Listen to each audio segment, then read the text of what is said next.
일본의 에로스 문화.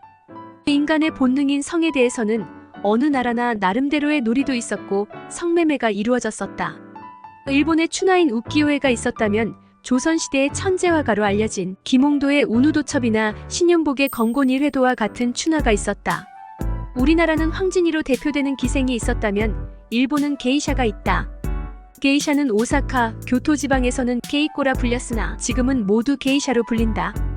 한자의 의미대로 예를 펼치는 기녀로 샤미센이라는 일본 전통악기를 이용해 연주를 하면서 노래를 부르거나 춤을 추며 손님들의 흥을 돋우었다.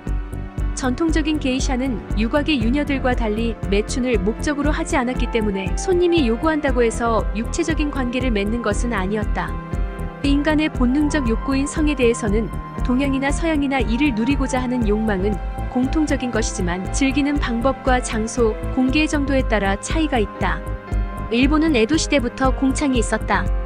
1617년에 지금의 도쿄 다이토구에 요시와라라는 유곽이 만들어졌다.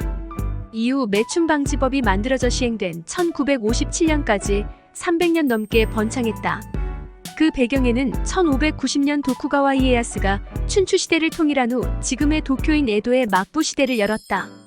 이때 신흥도시인 에도를 정비하기 위해 많은 일손이 필요했다. 마침 무사들은 전란이 끝난 후 직업이 없어진 차에 일감을 찾아 에도로 몰려들었다. 또 상킹코타이 제도로 지방에 있는 영주인 다이묘들이 끌고 온 무사 등이 대부분 남자였기 때문에 에도에 남자가 많이 모여들 수밖에 없었다.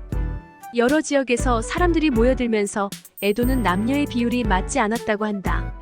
에도의 인구 중 남자가 차지하는 비율이 압도적으로 많았을 것으로 추측된다. 에도 초기의 기록은 확실한 것이 없지만 에도 중기에는 인구의 3분의 2가 남자였다는 기록이 있다. 이러한 역사적 배경으로 에도 내에서 몸을 파는 집이 산재에 있었다. 산재되어 있던 매춘업소를 한 곳에 모아 관리하기 위해 1617년에 유곽이 설치되었다. 이곳에서 몸을 파는 여자를 유녀라 불렀는데 유녀들도 인기도에 따라 등급이 있었다고 한다. 에도의 요시와라는 오사카의 신초와 교토의 시마바라와 함께 3대 유곽으로 알려져 있다. 서연섭의 일본인과 에로스라는 책에 다음과 같은 구절이 있다. 일본 성문화의 상징으로서 세계에 널리 알려진 것은 유녀들의 현란한 모습을 그린 우키요에와 유녀들의 집단 거주지 요시와라다. 에도를 방문한 파란 눈의 사내들은 요시와라에서 즐기고 난 다음에 섹스가 예술적인 분위기 속에서 예술적으로 이루어지는 곳이라고 경탄에 마지 않았다.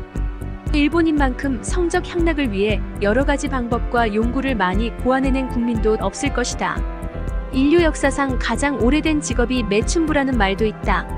일본도 우리나라와 마찬가지로 공식적으로 매춘이 허용되지 않는다. 공식적으로 유곽이 없어지고 간판을 내걸고 성매매를 하지는 않지만 지금도 공공연히 매춘이 이루어진다고 볼 수 있다. 단편적으로 봐서는 일본이 우리나라보다 성에 대해 개방적이고 문란해 보일 수 있다. 또 심야 시간에 공중파 텔레비전에서 팬티 차림의 여성이 등장하기도 하고 첫 경험 이야기를 서슴없이 나누는 장면을 보면 성에 대한 관념이 우리와는 확실히 다르다는 것을 알 수 있다.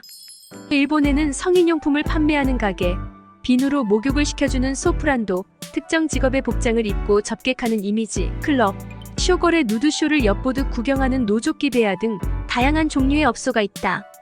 풍속업에 속하는 업소는 종류로 따지면 우리나라보다 많다. 어른들의 장난감이라 하여 다양한 밤문화 기구를 개발하고 판매하는 것도 우리보다 많다. 밤문화에 대해 참으로 다양하게 탐미하고 연구한다는 느낌을 받는다. 이것만 보면 일본이 성문화가 개방적이고 문란한 이미지를 가질 수 있다. 그러나 들여다보면 우리보다 문란할까 하는 의구심이 든다. 어느 쪽이 문란하다고 단정하여 말할 수는 없다. 우리나라는 표면적으로는 많은 것이 금지되어 있다.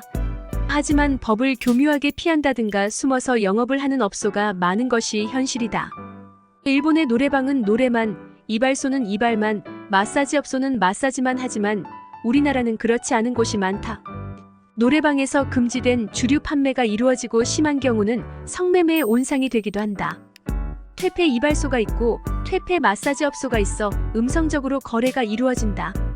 요즘에는 단속을 피해 오피스텔을 거점으로 성매매를 하다가 단속되는 사건이 매스컴에 오르내린다. 심지어 일본 경찰이 대대적인 성매매 단속을 펼쳤는데 도쿄의 한복판인 신주쿠에서 성매매를 하는 한국 클럽이 단속되어 나라 망신을 시킨 일도 있었다.